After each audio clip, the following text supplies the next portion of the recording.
Scholarship Australia से और Melbourne से आपको सलाम पहुंचे। पिछली दो वीडियोस जो थी वो ज़रा बड़ा एक हैसल में और एक बड़े कंट्रोल्ड इन्वायरमेंट में मैंने बनाई। तो आज मैंने सोचा कि आपको थोड़ा सा नेचुरल ऑस्ट्रेलिया भी दिखाएं, मेलबर्न भी दिखाएं और थोड़ा व्लॉग को नेचुरल लेके चलें।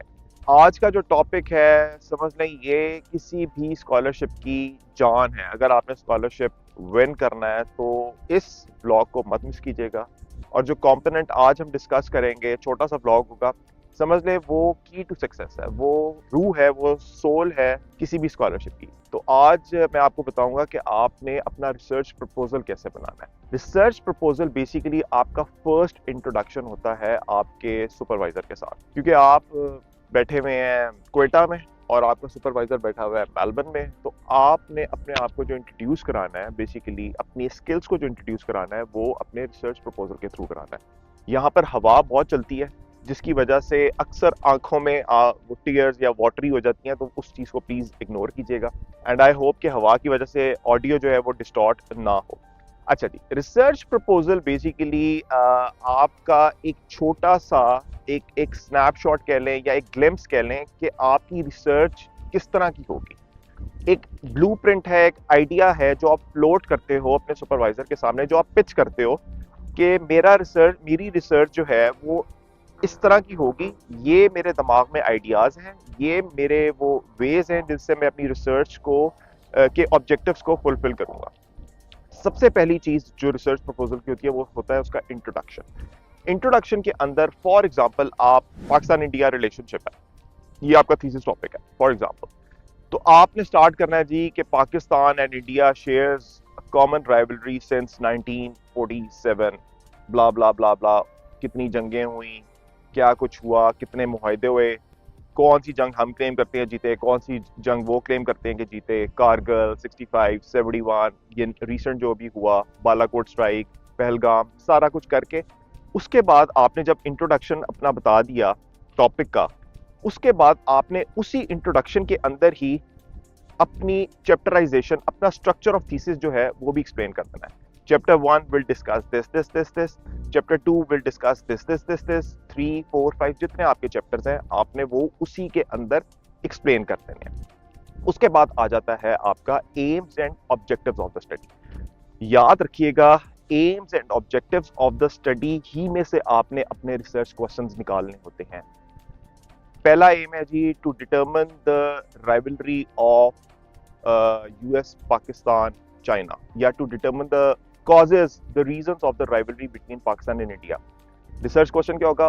What are the reasons of the rivalry between Pakistan and India. समझ रहे हैं आप मेरी बात कि जो आपके एम्स एंड ऑब्जेक्टिव्स होंगे स्टडी के, वो ही उसी में से आपने अपने रिसर्च क्वेश्चन जो हैं वो एक्सट्रैक्ट करने हैं। तो पहला है इंट्रोडक्शन, दूसरा है AIIMS and objectives of the study, तीसरा है थेरेटिकल फ्रेमवर्क। थेरेटिकल फ्रेमवर्क क्या होता है कि आपने कौन सी थ्योरी जो है वो अपने रिसर्च के अंदर इंप्लीमेंट करनी है, किस थ्योरी को आप एज अ लेंस यूज करेंगे अपने डिजायर्ड ऑब्जेक्टिव्स को अचीव करने के लिए। ठीक है जी।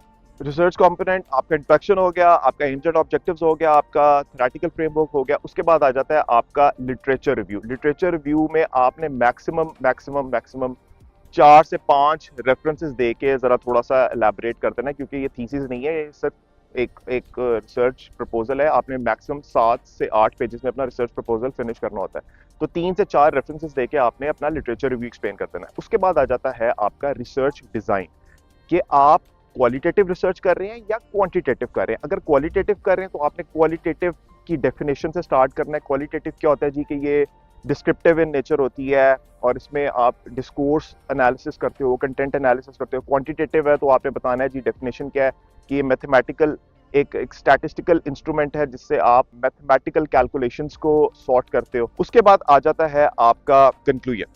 कंक्लूजन के अंदर आपने बेसिक मोटी मोटी चीजें लिखनी होती हैं, क्योंकि अभी आपने रिसर्च की नहीं है।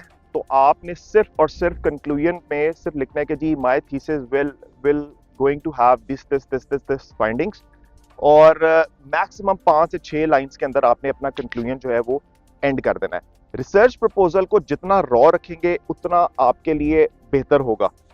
और चैट जीपीटी का इस्तेमाल प्लीज ना कीजिएगा। यहाँ पर कई ऐसे यहाँ एग्जांपल्स अभी रिसेंटली हुई हैं। इनफैक्ट मेरा सुपरवाइजर ही डिस्कस कर रहा था कि बच्चे जो हैं वो चैट जीपीटी से बना के अपलोड कर देते हैं रिसर्च प्रपोजल, और अल्टीमेटली वो ऐसे पकड़ा जाता है। पकड़ा वो ऐसे जाता है कि एक तो देखें टर्निटिन है, प्लेजरिज्म पकड़ा जाता है। अगर आप उसको किसी तरह से अवॉइड कर भी लें तो फिर क्या होगा, आपका प्रपोजल एक्सेप्ट हो गया, आपको स्कॉलरशिप मिल गया।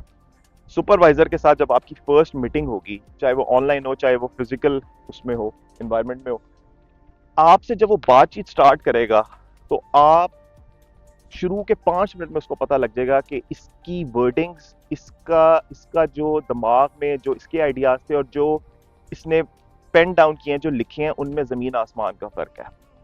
आपकी लैंग्वेज बताएगी कि आप जब आप जो लैंग्वेज आप जिस तरह कॉमन लैंग्वेज आप यूज़ करते हो, अंग्रेज़ी बोलने में इस्तेमाल करते हो, उस आप मोर और लेस लिखने में भी वैसे ही इस्तेमाल करते हो।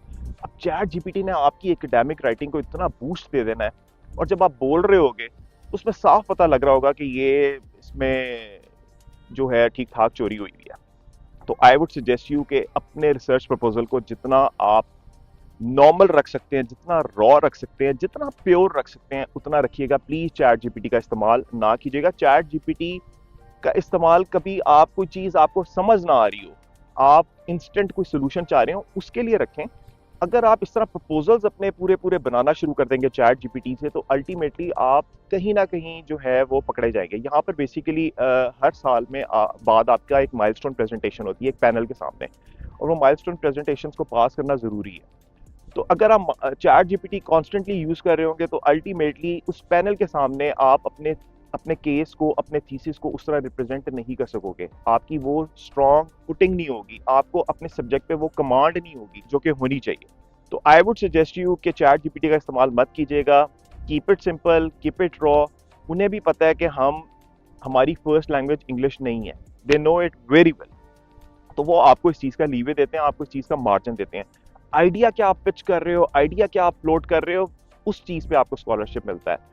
अच्छी अंग्रेजी हम गोरों को इम्प्रेस नहीं कर सकते, उनकी मदर टंग है, हमारी वो मदर टंग नहीं है। तो आप ये भूल जाएं कि आप कभी गोरे को इम्प्रेस कर सकते हैं। तो इट्स बेटर कि आप जितना उसको रॉ रख सकते हैं, जितना नेचुरल वे में आप चीज़ों को लेके चलेंगे, उतना आपके चांसेस हैं स्कॉलरशिप विन करने के लिए।